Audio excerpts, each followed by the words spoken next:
Боллоо шүү дээ. За татврын багцуулаа өргөн барьсан. Их сайн иргэ. За гэхдээ энэ дээр бас ганц нэг юм тодруулж хэлэх зүйлүүд байна. За энэ дотор чинь үндсэндээ 4 том хууль орж иж яг багц хууль татврын реформ гэдэг энэ үзэл баримтал маань өөрөө бий болж босч ирж байгаа. Татврын суурь хууль, хувийн олгаалт татврын нэг хууль, аж ахуйн нэгжийн орлогын татврын хууль, нөөтийн хууль гэдэг. За өмнө нь өргөн баригдсан байсан одоо багцаас ялгаатай нэг бол засгийн газраас дахин өргөн барьсан нь нөөтийн хуулиа бүхэлд нь татцсан байна лээ. Тэгэхээр яг энэ дээр хэлэх зүйлүүд байна. Нөгөө яг татврын багц реформ гэдэг агуулга чи ингээд алдагдчихж байгаа юм биш үү? Сүүлийн 2 жил гаруй хугацаанд хийгдсэн олон нийтийн санал асуулах хилцүүлгээр хамгийн их хөлөөлттэй байгаа хуулиуд маань одоо энэ нөөтийн хууль байна. Дараа нь аж ахуйн хувийн орлогын дотор. За гэтэл яг энэ хамгийн хүлээлттэй байгаа хуулиа эргүүлэн татчихаар яг нөөт дагсан нөгөө яг том реформ байна ингээд цуг бүр алга болчлоо. Уг нь тэхийн оронд 2 жил хилцүүлэг хийсэн олон нийт баялаг бүтээгч татвар төлөгчдийн дунд нэгэнт одоо хүлээлт бий болцсон байсан. За өмнө өргөн баригдсан байсан хуулийн дотор мөн эдгээрийг одоо тусгацсан ийм зүйлүүд байсан. Яг нь энэ жилийн хувьд нөөтийг татсан шалтгаан нь бол гадаад нотоод нөхцөл байдал, за татврын орлого, төсвийн нөхцөл байдлаас шалтгаалаад одоо орлоготой уялдвал татсныг бол ойлгож байна. За гэхдээ энийг арай өөр байдлаар буюу үзэл баримтал бодлогоо хадгалаад, реформ бүхэлд нь хадгалаад харин орлогод нөлөөлөхгүй байдлаар аажмаар одоо хугацааг одоо дарамт багтайгаар хойшин шийддэг ч юм уу бүр 30 оноос хэрэгжих байдлаар шийдэж болно шүү дээ. Реформо хадгалаад.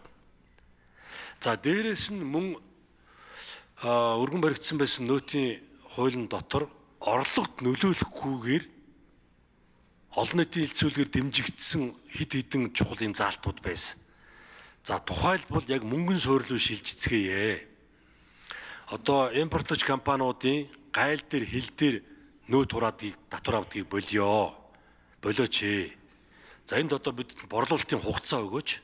Тодорхой хугацааны дараа ингээд нөөтөө тайлагнаад төлөөд явдаг болёо гэдэг. Энэ их маш олон жил яригдсан байсан. За энэ заалтуудыг уг нь оруулсан байсан. Энэ маань нөгөө бүхэлдээ татагдаад тэрэн дотор нь ингээд байхгүй болсон.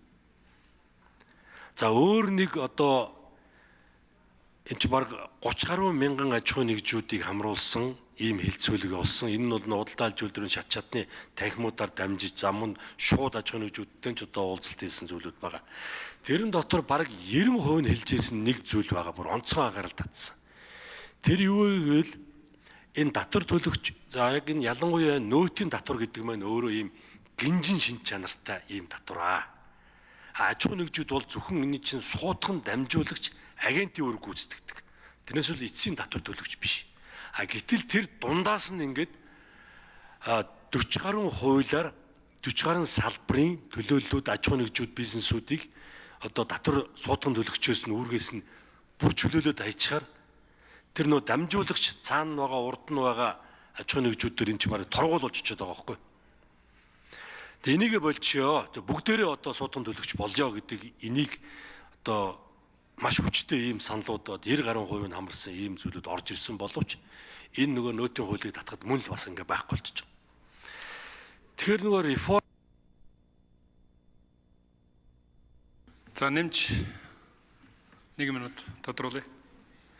За ийм зүйлүүд ингээд алга болцсон харамсалтай байна. Тэгэхээр энийг одоо хилцүүлгийн шатанда оруулах гэхээр энэ чинь нөгөө нэмэлт өөрчлөлт учраас тэ хуулийн татагдсан өргөн баригдаг учраас ямар ч боломжгүй болчихж байгаа юм аа. Тэгэхээр нөгөө яг олон нийтийн хүлээлттэй нийцсэн том реформ чинь ингээ байхгүй болох гэдэг шүү гэдгийг нэг хараад байгаа. Энэ дээр юу гэж харж байна вэ?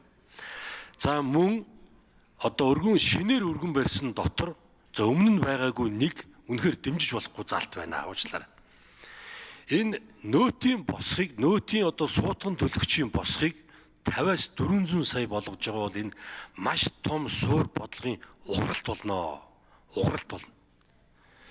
Нөөтийн хууль 2005 онд анх систем өөрөө бий болсон. Тэгээд 2015 онд одоо ардсан нам засаг барьж хахад сангийн дэд сайд бүрүүгөө ахлаад яг ий баримт суурилсан цоошин нотын системийг бий болгосон.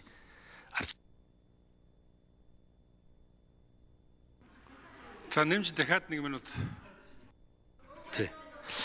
Тэгээ надад итгэхгүй бол бүрв сайдыг дуудаад асуугаараа. Энэ систем чинь юу болчих вэ гэд. Тэгээ бүрвгүүд бол одоо гавьяа тэтгэл бараг баатар өгөхөд болохоор шүү. Тэгэхээр энэ 50 сая байж байгаа 40 сая болгочоор энэ хооронд нэг 23 мянган аж ахуйн нэгжүүд гулсаж доош орох гэж байгаа. Өөрөөр хэлбэл нөөц төлөгч биш болж ирж байна гэсэн үг.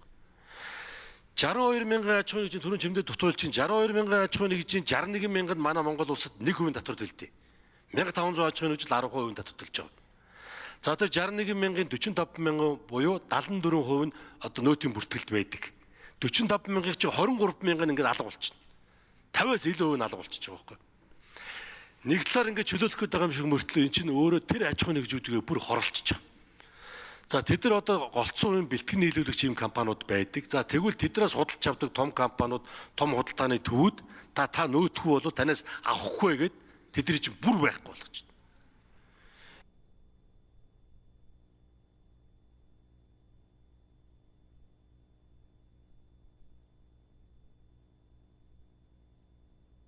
Ер нь бол санал хэллээ.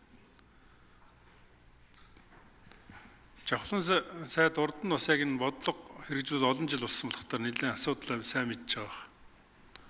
Тийм учраас энэ хилцүүлгийн явцад энэ асуудлуудыг оруулах талаар ажиллаарай гэж хэлье. За гишүүд асуулт асууж үг авч хариулт авч дуслаа.